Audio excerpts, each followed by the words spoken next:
Good morning, students. Welcome again e-education portal of बाल Bharti senior secondary school. आज की class में हम मैन्योर्स, बायो फर्टिलाइज़र और फर्टिलाइज़र के बारे में अध्ययन करेंगे। जैसा कि आप लोग जानते हो, पूर्व की क्लासेस में अपन लोगों ने मैन्योर्स, बायो फर्टिलाइज़र और फर्टिलाइज़र के बारे में जाना था, जिसमें मुख्य रूप से अपने मैन्योर्स और अपने बायो फर्टिलाइज़र्स हो गए थे। मैन्योर्स और बायो फर्टिलाइज़र्स अपने कंप्लीट हो चुके थे। आज की क्लास में अपने मेथड्स ऑफ एप्लीकेशन, कहने का मतलब कि जो बायो फर्टिलाइज़र है इनको अपने खेत में कैसे अप्लाई कर सकते हैं, how to apply in field. तो खेत में अपने बायो फर्टिलाइज़र्स को कैसे दे सकते हैं। जैसे अपने फर्टिलाइज़र के बारे में पता होता है, इसको देने की विधि जैसे छिड़काव विधि हो गया या पानी के साथ दे दिए फर्टिलाइज़र्स को, लेकिन जो बायो फर्टिलाइज़र है इनको देने के क्या क्या मेथड्स हैं पहले अपने ये देखेंगे। तो सबसे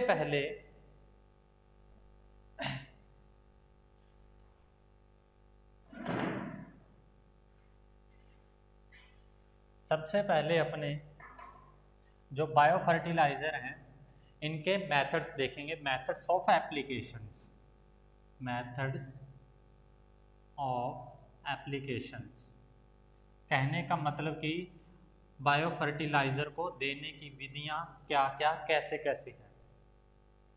वे जैव उर्वरक जो मुख्य रूप से फसलों को नाइट्रोजन प्रदान करते हैं, नाइट्रोजन प्रोवाइड करवाते हैं। कैसे? नाइट्रोजन फिक्सेशन या नाइट्रोजन स्थिरीकरण करके। ये जो मेथड है ये ब्लू ग्रीन एल्गी, नील हरित शैवाल और अजोला, इन दोनों को छोड़कर बाकी जितने भी जैव बायो फर्टिलाइज़र या जैव उर्वरक हैं उनके लिए अप्लाई किए जाते हैं। कौन कौन से बाकी जो बचे हैं? राइजोबियम हो गया, स्यूडोमोनास हो गया, वाम हो गया, वेसिकुलर और वेसिकुलर माइकोराइजा, इसके अलावा पीएसबी हो गया, फास्फोरस सोल्यूबलाइजिंग बायो फर्टिलाइज़र। ये जितने भी जो बाकी बचे हैं इनके लिए ये मेथड्स अप्लाई होंगे। अपने देखते हैं ये मेथड्स कौन कौन से हैं। पहला जो मेथड है वो है बीज उपचार या सीड ट्रीटमेंट के द्वारा जैव उर्वरकों या बायो फर्टिलाइज़र को देना। पहला कौन सा है? सीड ट्रीटमेंट या बीज उपचार के द्वारा। इसमें क्या करते हैं? इसमें अपने बेसिकली क्या करते हैं, 1 लीटर वाटर लेके, 1 से 1.5 लीटर वाटर लेकर उसको बॉईल करते हैं, गर्म करके उसमें क्या करते हैं 250 ग्राम जैगेरी या जिसको गुड़ बोलते हैं वो मिला देते हैं। तो इन दोनों का एक घोल या सॉल्यूशन तैयार कर लेते हैं, जल और गुड़ का। तो इन दोनों का सॉल्यूशन तैयार करने के बाद इसमें 600 ग्राम जो भी अपने कल्चर यूज़ कर रहे हैं, चाहे राइजोबियम कल्चर यूज़ कर रहे हैं, चाहे अपने स्यूडोमोनास कल्चर यूज़ कर रहे हैं, चाहे अपने वैम यूज़ कर रहे हैं, जो भी कल्चर यूज़ कर रहे हैं, इस घोल के ठंडा होने के उपरांत उसमें क्या करते हैं 600 ग्राम अपने कल्चर मिला देते हैं। ज़्यादा से ज़्यादा 2 से 3 पैकेट मिक्स करते हैं। पैकेट का मतलब कि एक पैकेट होता है उसमें कितने ग्राम आता है, 200 ग्राम का एक पैकेट आता है। तो इसको मिक्स करने के बाद जो अपने बीज होते हैं उनको छायादार स्थान पर, फर्श पर बिछा दिया जाता है। फर्श पर बिछाने के बाद इस घोल से उन बीजों को उपचारित किया जाता है, या इस घोल के द्वारा उन बीजों को मसल के उन बीजों को अच्छी तरह से उपचार कर दिया जाता है। किसके द्वारा? जैव उर्वरकों के द्वारा। और ये जो घोल होता है ये 20 से 25 किलो दलहनी फसलों के लिए पर्याप्त होता है प्रति हेक्टेयर के हिसाब से। 20 से 25 किलो प्रति हेक्टेयर दलहनी फसलों के लिए ये घोल क्या होता है? पर्याप्त होता है। साधारणतः जो 200 ग्राम कल्चर होता है वो 15 किलो बीज के लिए इनफ होता है। 15 किलो बीज के लिए क्या होता है? इनफ होता है। क्या होता है? इनफ होता है, उसके या पर्याप्त होता है। तो अपने देखते हैं स्पेसिफिक क्रॉप्स, कुछ खास फसलों के लिए इसकी जो डोज है वो चेंज होती रहती है। जैसे अपने देखे मूंग हो गया, उर्द हो गई, इसके अलावा मूंग हो गया, उर्द हो गया, राइस हो गया। तो इसके लिए अपने को घोल तैयार करना है। इन फसलों के लिए अपने को घोल तैयार करना है। तो इस घोल को तैयार करने के लिए क्या करेंगे अपने, 1 litre water, 1 litre water plus 215 ग्राम जैगरी प्लस 600 ग्राम क्या लेंगे अपने, कल्चर लेंगे। कल्चर का मतलब कि जो जैव उर्वरक अपने यूज कर रहे हैं। पहले इन दोनों को मिक्स करके, गुड़ और वाटर को मिक्स करके इनका अच्छे से घोल बना लेते हैं गर्म करके। फिर ठंडा होने के उपरांत उसमें क्या मिला देते हैं, कल्चर मिला देते हैं। ठंडा होने पर इसलिए मिलाया जाता है क्योंकि कल्चर है ये सूक्ष्म जीव, अगर अपने को इसको गर्म घोल में मिलाएंगे तो सूक्ष्म जीव अधिक टेम्परेचर होने के कारण, हाई टेम्परेचर होने के कारण किसका, घोल का, वो डीकम्पोस्ट हो जाएंगे या उनका सेल डिलाइसिस हो जाएगा। कहने का मतलब कि कोशिका का विघटन हो जाएगा, जिससे जो अपना जैव उर्वरक है उसकी जो सक्रियता या एक्टिविटी कम हो जाएगी। तो इसलिए इसको ठंडा करके मिलाते हैं। उसके बाद कुछ फसलें और होती हैं, जैसे अपने आता है पिजन पी। कौन सा, पिजन पी, या जिसको क्या बोलते हैं, अरहर। अरहर के लिए अपने क्या करते हैं, अरहर के लिए 1.5 लीटर वाटर प्लस उसमें क्या करते हैं 300 ग्राम गुड़ मिलाते हैं प्लस 600 ग्राम क्या बनाते हैं, कल्चर मिक्स करते हैं। ये अरहर के लिए बीज उपचार करने के लिए घोल तैयार करने के इंग्रेडिएंट्स हैं, या इनमें कितनी कितनी डोज की अपने को रिक्वायरमेंट होती है। उसके बाद बात करें ग्राउंडनट की, ग्राउंडनट की, सोयाबीन की, सोयाबीन, इनके लिए क्या होता है, इनके लिए 2.5 litre water plus 2.5 litre water plus 300 ग्राम कल्चर, 300 ग्राम जैगरी और 600 ग्राम कल्चर लगता है। बेसिकली क्या होता है, 1 से 1.5 लीटर वाटर प्लस 215 ग्राम गुड़ प्लस 600 ग्राम कल्चर। तो इस प्रकार ये डोज रिक्वायरमेंट होती है सीड ट्रीटमेंट की। सीड ट्रीटमेंट कैसे करते हैं, घोल तैयार करने के बाद बीजों को किसी पॉलीथीन की शीट पर या फर्श पर बिछाकर इस घोल से उनको उपचारित कर दिया जाता है। अच्छी तरह से उन बीजों को इस घोल के द्वारा मिश्रित कर लिया जाता है और उसके बाद बीजों की बुआई कर दी जाती है। बीजों की बुआई करने से पूर्व जब इन बीजों को इस घोल द्वारा उपचारित करते तो इस घोल की परत क्या होती है, बीज के ऊपर बिछ जाती है, बीज के ऊपर चढ़ जाती है, जिसके कारण मतलब क्या होता है, जो जैव उर्वरक है वे मृदा में जाते ही क्रियाशील हो जाते हैं और नत्रजन पौधों को उपलब्ध करवाने लगते हैं या फास्फोरस पौधों को उपलब्ध करवाने लगते हैं। तो ये क्या मेथड था, सीड ट्रीटमेंट के द्वारा। अब दूसरा मेथड होता है अपना मृदा उपचार या सॉइल ट्रीटमेंट। मृदा उपचार या सॉइल ट्रीटमेंट के द्वारा इसमें क्या करते हैं, सॉइल ट्रीटमेंट में अपने खेत की मृदा होती है उसको उपचारित किया जाता है।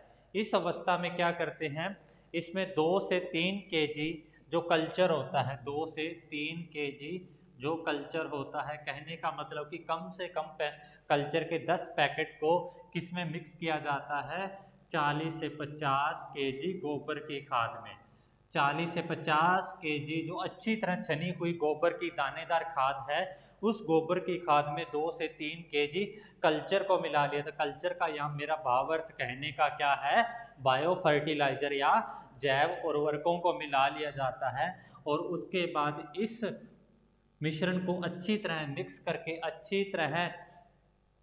करके क्या करते हैं, फील्ड में इसकी ब्रॉडकास्टिंग कर देते हैं या फील्ड में इसका छिड़काव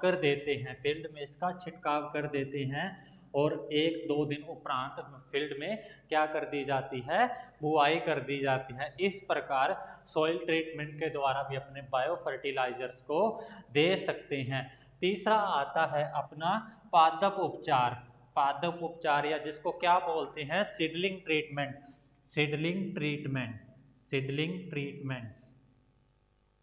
पादप उपचार या सीडलिंग ट्रीटमेंट से मेरा तात्पर्य ये है क्योंकि वे पौधे जिनकी पनीरी या जिनको किसी छोटी क्यारी में तैयार करके उसको मुख्य खेत या फील्ड में ट्रांसप्लांट किया जाता है, रोपित किया जाता है। जैसे चावल, चावल की सर्वप्रथम क्या है, नर्सरी तैयार की जाती है, फिर उस चावल को अपने जो मेन फील्ड होता है या मुख्य खेत होता है उसमें उसको ट्रांसप्लांट किया जाता है जब वो 3 या 4 पत्ती की अवस्था में होता है। तो वे पौधे जिनको ट्रांसप्लांट किया जाना है, जिनको रोपित किया जाना है किसी एक स्थान से दूसरे स्थान पर, तो रोपित करने से पूर्व उन पौधों की जड़ों को किससे उपचारित किया जाता है, बायो फर्टिलाइजर या जैव उर्वरकों से उपचारित किया जाता है। इसमें क्या करते हैं, इसमें 10 लीटर वाटर किसी बकेट या बाल्टी में लेकर उसमें 4 से 5 पैकेट, कहने का भाव अर्थ की लगभग 1 केजी कल्चर मिक्स कर देते हैं। 1 केजी जैव उर्वरक इस वाटर या जल में मिक्स करके जो सीडलिंग होती है या जो नवोद्भिद होते हैं, जो छोटे पादप होते हैं जिनकी अपने को ट्रांसप्लांट करनी है, इस घोल में उनकी जड़ों को कम से कम 15 से 20 मिनट तक डुबोए रखते हैं। डिप करने के बाद 15 से 20 मिनट इस घोल में डिप करने के बाद उनको मेन फील्ड में क्या कर दिया जाता है, ट्रांसप्लांट कर दिया जाता है। इस प्रकार अपने सीडलिंग ट्रीटमेंट के द्वारा भी बायो फर्टिलाइजर्स को दे सकते हैं। अब चौथा क्या होता है, कंद उपचार। कंद क्या होते हैं, जैसे आलू हो गया, लहसुन हो गया, शुगर केन हो गया। इनके बीज खेत में न लगकर जो मुख्य अपनी फसल होते हैं उसकी छोटे छोटे तना हो गया या जो फसल होती है उस फसल के छोटे छोटे टुकड़ों को ही खेत में बोया जाता है, उनको कंद या ट्यूबर्स बोलते हैं। तो चौथा क्या है, ट्यूबर्स ट्रीटमेंट या कंद उपचार।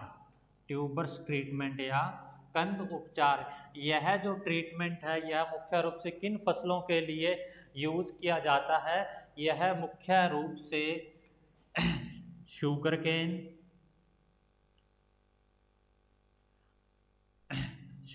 हो गया, पोटैटो हो गया, गार्लिक हो गया। गार्लिक का मतलब मेरा क्या हो गया, लहसुन।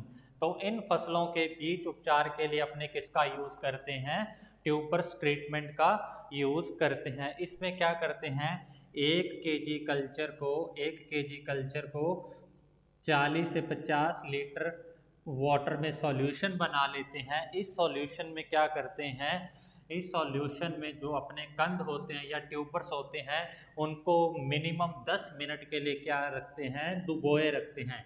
इसमें तो अपने पौधे को डुबोते थे, लेकिन इसमें जो फसलों के वे भाग जिनको खेतों में बोया जाना है, जैसे आलू के कंद या आलू का एक भाग, वे आलू जिन पर छोटी छोटी आंखें पाई जाती हैं, जैसे शुगर केन के जो स्टेम होते हैं जैसे 3 आंख वाले, 2 आंख वाले, या गार्लिक होती है, गार्लिक की जो लहसुन के छोटे छोटे टुकड़े होते हैं उनको इस घोल में डुबोए रखा जाता है 10 मिनट तक। जब उस पर अच्छे तरीके से बायो फर्टिलाइजर की परत जम जाती है, फिर उसको खेत में बो दिया जाता है या उसकी बुआई कर दी जाती है। इस प्रकार इन 4 विधियों के द्वारा अपने बायो फर्टिलाइजर्स को खेत में अप्लाई कर सकते हैं, बायो फर्टिलाइजर्स को अप्लाई कर सकते हैं। एक अपना मित्र कीट और आता है, वो बायो फर्टिलाइजर्स में ना आकर ट्राइकोडर्मा। ये क्या होता है, ये बायो फर्टिलाइजर न होकर ये बेनिफिशियल पेस्ट, अपने बेनिफिशियल माइक्रो ऑर्गेनिज्म होता है या सहायक सूक्ष्म जीव होता है, जो मुख्य रूप से अपने फसली पादपों को रोगों से लड़ने की क्षमता और रोगों से बचाव करने की क्षमता को बढ़ाता है, मीन्स डिजीज रेजिस्टेंस कोज करता है। क्यों, क्योंकि यह एक माइक्रो ऑर्गेनिज्म या फंगस है, माइक्रो ऑर्गेनिज्म या फंगस है। ये इतना क्रियाशील होता है, जो दूसरे हानिकारक या जो हानिकारक माइक्रो ऑर्गेनिज्म होते हैं उनको क्या करता है, उनका पूरी तरीके से भक्षण कर लेता है या उनको ईट कर जाता है, जिसके कारण ये क्या करता है, फसल को रोगों से बचाता है। जो इसके लिए बीज उपचार करना होता है, तो जो 10 ग्राम ट्राइकोडर्मा का कल्चर होता है, यह 1 केजी सीड, 1 किलो बीज के लिए पर्याप्त होता है, 1 किलो बीज के लिए पर्याप्त होता है। या अपने इसको 100 किलो गोबर की अच्छी छनी हुई खाद में 2 से 3 किलो ट्राइकोडर्मा मिलाकर भी खेत में छिड़काव कर सकते हैं, जिससे क्या होता है, खेत में रोग प्रतिरोधक क्षमता में बढ़ोतरी होती है। क्यों होती है? क्योंकि ये हानिकारक जीवों को नष्ट करता है, उनका भक्षण करता है। कौन करता है? ट्राइकोडर्मा। ये रोगों से बचाव और रोगों से लड़ने की क्षमता को बढ़ाता है। ये अपने किसकी बात कर रहे हैं? बायो फर्टिलाइजर्स की। लेकिन ट्राइकोडर्मा क्या है?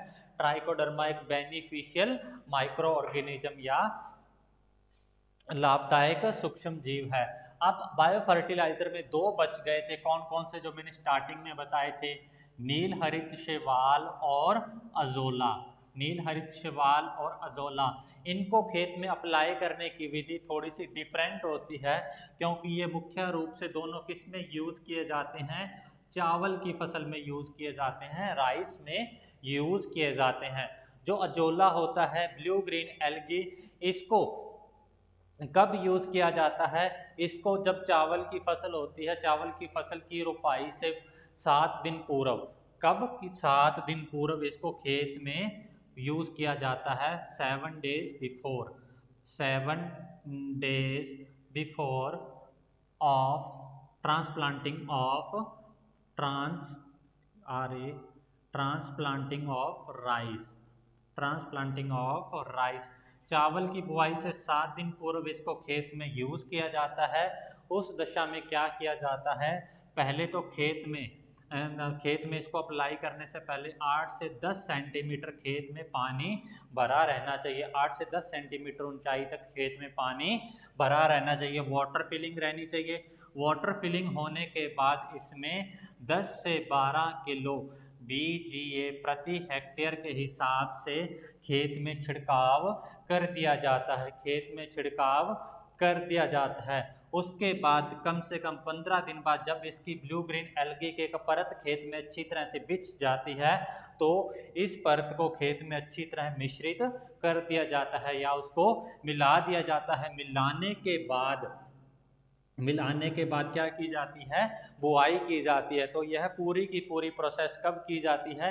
बुआई के 7 से 15 दिन पूर्व की जाती है, क्योंकि इसको कम से कम 7 से 15 दिन लगते हैं अपनी परत का निर्माण करने में। तो इस प्रकार अपने किसका यूज कर सकते हैं? ब्लू ग्रीन एल्गी का। बुआई से 7 से 15 दिन पूर्व 10 से 12 किलो प्रति हेक्टेयर की दर के हिसाब से ब्लू ग्रीन एल्गी को 8 से 10 सेंटीमीटर पानी में छिड़काव कर दिया जाता है, जिसके बाद उसकी एक परत बिछने पर या उसकी परत का निर्माण होने पर उसको खेत में मिला दिया जाता है। और इसके उपरांत खेत में धान की रोपाई कर दी जाती है। खेत में धान की क्या कर दी जाती है? रोपाई कर दी जाती है। इस प्रकार अपने ब्लू ग्रीन एल्गी को खेत में अप्लाई कर सकते हैं। अब अपने बात करते हैं अजोला की। अजोला मैंने कल भी बताया था, ये क्या होता है?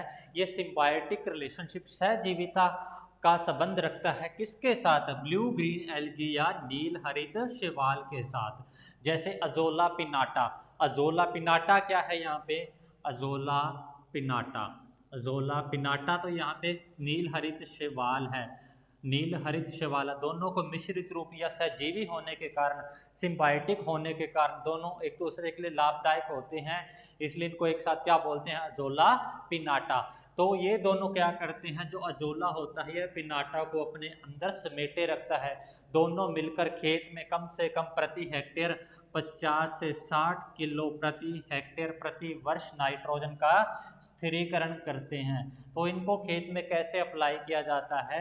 इनको खेत में अप्लाई करने के लिए अपने को बुआई से पूर्व और बुआई के बाद दोनों ही विधियों में कर सकते हैं। अगर अपने को इसको अजोला को बुआई से पूर्व खेत में अप्लाई करना है, बिफोर ट्रांसप्लांटिंग ऑफ राइस, तो अगर अपने को बुआई से पहले करना है तो उस अवस्था में अपने क्या करते हैं? जैसे ब्लू ग्रीन एल्गी के लिए विधि अपनाते हैं, खेत में कम से कम 5 से 10 सेंटीमीटर वाटर रुका हुआ रहना चाहिए।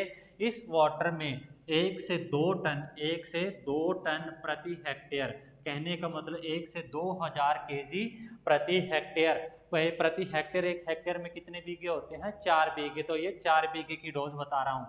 1 से 2 टन प्रति हेक्टेयर प्लस 10 केजी SSP या जिसको क्या बोलते हैं सुपर फॉस्फेट, क्या बोलते हैं सिंगल सुपर फॉस्फेट, इन दोनों को मिश्रित करके 5 से 10 सेंटीमीटर खड़े वाटर में इसको बिछा दिया जाता है। 15 दिन बाद इसकी अच्छी तरह से एक परत जम जाती है या एक लेयर फॉर्म हो जाती है। इस लेयर को क्या करते हैं अपने हल चलाकर या प्लॉ चलाकर खेत में अच्छी तरह से मिक्स कर दिया जाता है या रूटावेटर की सहायता से अच्छी तरह मिक्स कर दिया जाता है। उसके बाद अपने खेत में रोपाई कर सकते हैं। या अगर अपने खड़ी धान की फसल, कहने का मतलब कि बुआई के बाद रोपाई के बाद क्या करते हैं, आधा से 1 टन, आधा से 1 टन मतलब कि 500 से 1000 केजी प्रति हेक्टेयर की दर से अजोला को रोपित की हुई राइस की फसल में छिड़काव कर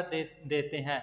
और उसके बाद उसकी परत जमने पर उसको हल्की यांत्रिक विधियों द्वारा, ताकि राइस को नुकसान ना पहुंचे, उनके द्वारा खेत में मिला दिया जाता है या उसको खेत में वैसे ही पड़े रहने देते हैं। और धीरे धीरे अजोला अपने आप खेत में मिक्स होता रहता है और खेत को लाभ पहुंचाता रहता है, अपनी फसल को लाभ पहुंचाता रहता है। इस प्रकार अपने क्या करते हैं, बायो फर्टिलाइजर्स का यूज कर सकते हैं। बायो फर्टिलाइजर का क्या कर सकते हैं, यूज कर सकते हैं। बायो फर्टिलाइजर का यूज कर सकते हैं।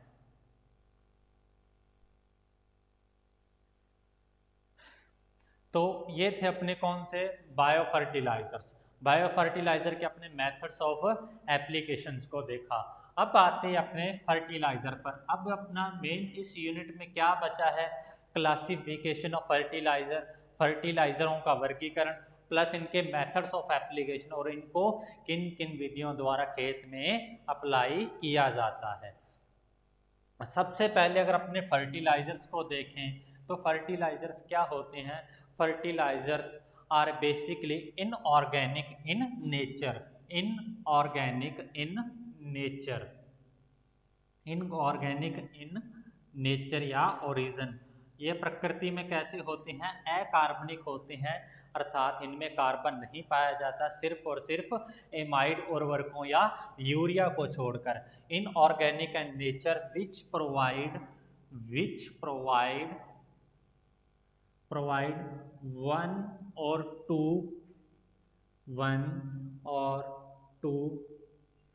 और more than two essential plant nutrients, essential plant nutrients।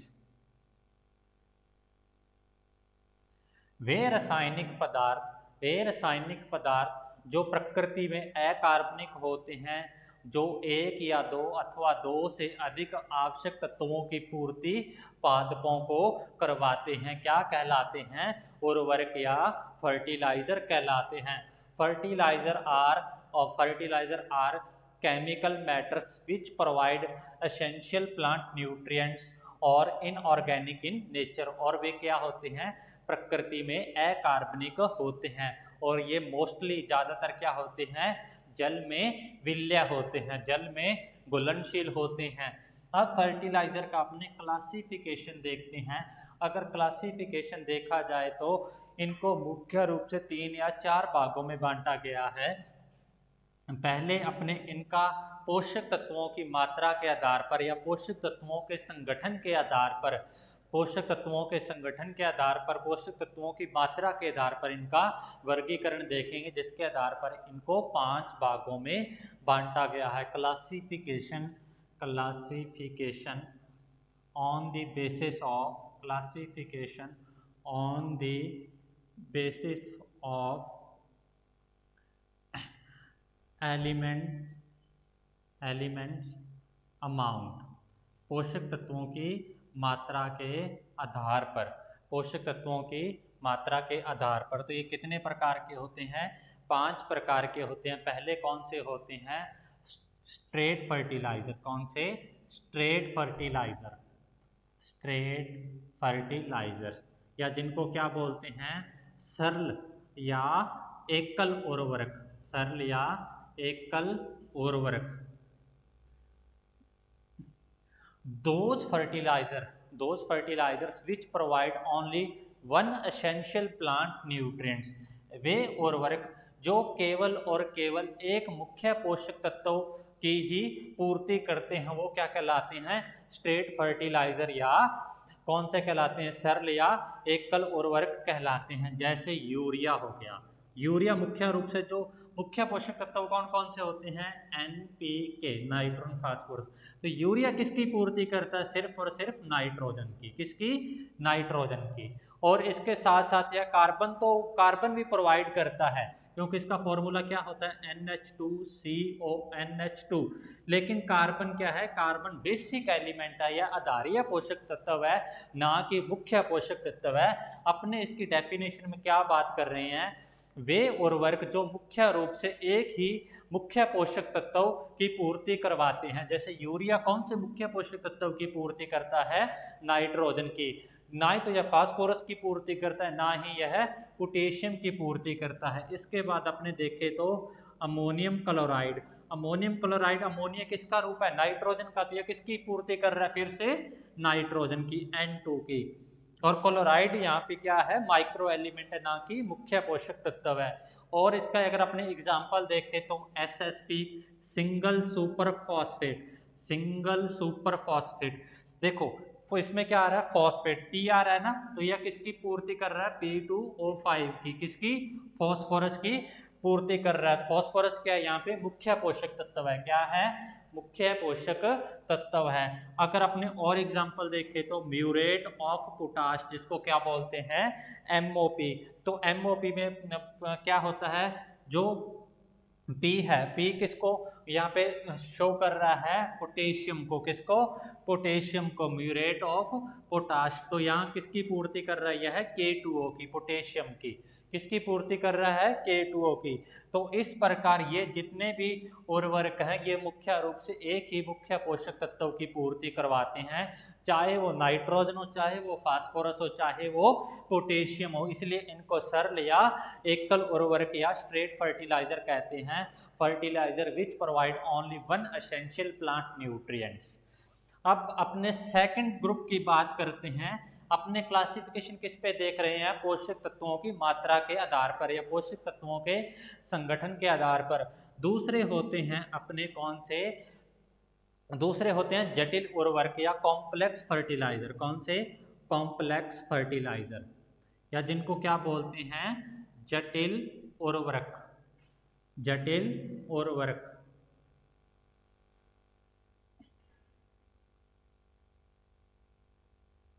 जटिल उर्वरक, इनकी परिभाषा क्या होती है? वे उर्वरक जो मुख्य रूप से पादपों को दो दो मुख्य पोषक तत्व प्रदान करते हैं। Fertilizer which provide only two essential plant nutrients for growth of plants. कम से कम वे दो प्राथमिक पोषक तत्व या कम से कम दो मुख्य पोषक तत्वों की पूर्ति फसलों को करते हैं। अगर अपने बात करें यहाँ पे DAP की, DAP की फुल फॉर्म क्या होती है? Di ammonium phosphate. Di ammonium phosphate. यहाँ पे क्या हो गया? अमोनियम, NH4 आ गया ना, नाइट्रोजन आ गया। एक तो ये नाइट्रोजन की पूर्ति कर रहा है। फिर फॉस्फेट। फॉस्फेट क्या होता है? H2PO4 नेगेटिव या P2O5 के रूप में भी होता है। तो यह किसकी पूर्ति कर रहा है? फास्फोरस की भी कर रहा है। तो यह कम क्या है? दो पोषक तत्वों की पूर्ति कर रहा है या दो एलिमेंट्स को प्रोवाइड कर रहा है। इसलिए ये क्या कहलाता है? कॉम्प्लेक्स फर्टिलाइजर या जटिल उर्वरक कहलाते हैं। उसके बाद अपने अगर इसके तीसरे ग्रुप की बात करें, तीसरा ग्रुप कौन सा होता है? तीसरा ग्रुप होता है मिक्स फर्टिलाइजर। Mix fertiliser.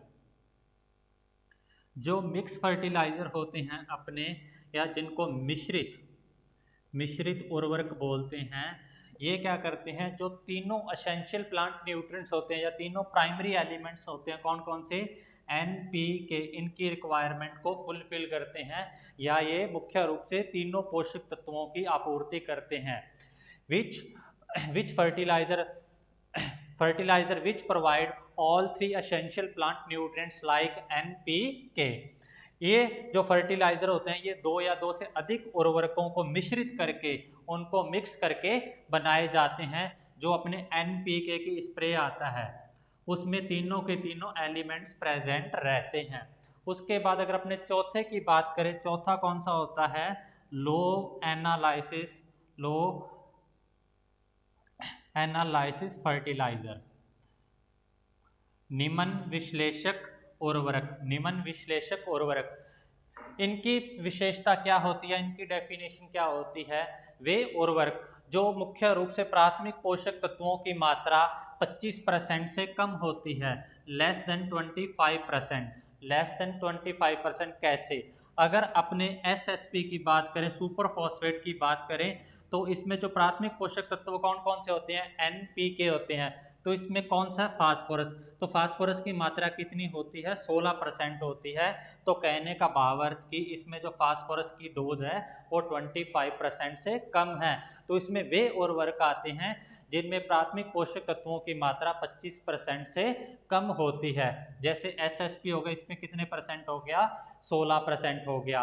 इसके अलावा अगर अपने बात करें सोडियम नाइट्रेट की, NO3 नेगेटिव की, तो इसमें कितने परसेंट नाइट्रोजन होता है, ये किसकी फॉर्म है, नाइट्रोजन की, तो इसमें भी 16% नाइट्रोजन होता है जो कि 25% से कम है। इसलिए इसको क्या बोलते हैं, लो एनालाइसिस फर्टिलाइजर या निमन विश्लेषक उर्वरक, जिनमें प्राथमिक पोषक तत्वों की मात्रा 25% से कम होती है। अब इसका उल्ट जो पांचवा ग्रुप होता है, जो इसके डिफरेंट होता है या इसके पूरा का पूरा विपरीत होता है, वो होता है हाई एनालाइसिस फर्टिलाइजर, उच्च विश्लेषक उर्वरक। उच्च विश्लेषक उर्वरक, वे उर्वरक जिनमें प्राथमिक पोषक तत्वों की मात्रा 25% से अधिक होती है, जिनमें प्राथमिक पोषक तत्वों की मात्रा क्या होती है, 25% से अधिक होती है। एग्जाम्पल के लिए अगर अपने यूरिया को देखें, तो यूरिया में प्राथमिक पोषक तत्व कौन सा होता है, नाइट्रोजन होता है, NH2CO NH2। यहाँ पे ये NH किसकी फॉर्म है, एमाइड की फॉर्म है। एमाइड की फॉर्म में यूरिया में नाइट्रोजन प्रेजेंट रहता है, तो इसमें नाइट्रोजन कितना होता है, 46% होता है, जो कि एक प्राथमिक पोषक तत्व है और इसकी मात्रा 25% से अधिक होती है। इसलिए इसको हाई एनालाइसिस फर्टिलाइजर की श्रेणी में रखा जाता है।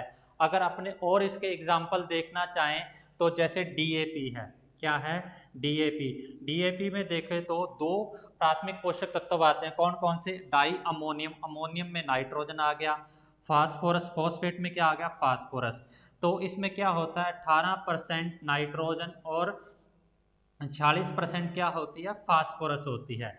तो आप यहाँ पे देख रहे होगे एक पोषक तत्व की मात्रा तो 25% से कम है, लेकिन एक पोषक तत्व की मात्रा 25% से अधिक भी है। तो इसलिए इसको किस में रखा गया है, हाई एनालाइसिस फर्टिलाइजर में या उच्च विश्लेषक उर्वरक में रखा गया है। ये अपना बेसिक सा क्लासिफिकेशन था उर्वरकों का, किस पर, classification on the basis of elements amount, या उर्वरकों के संगठन के आधार पर या पोषक तत्वों के संगठन के आधार पर।